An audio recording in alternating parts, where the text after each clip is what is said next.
Hi, my name is Jean-François Arel. Renovation is my passion. Here's how to create a new look with the product Times from MURdesign.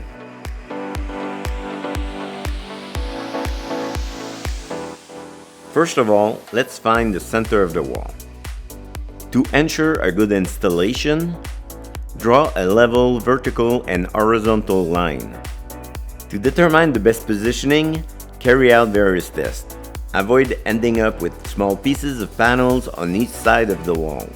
Then, determine if your first panel will be installed in the center of the wall or placed beside the center line.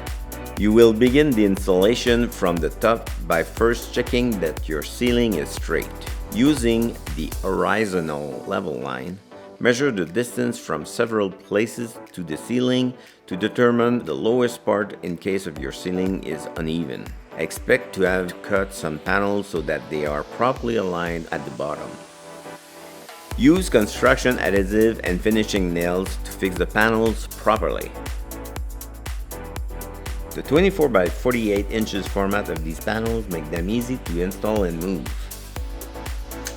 With the 24 by 48 inches times panels, we achieve a urban loft style.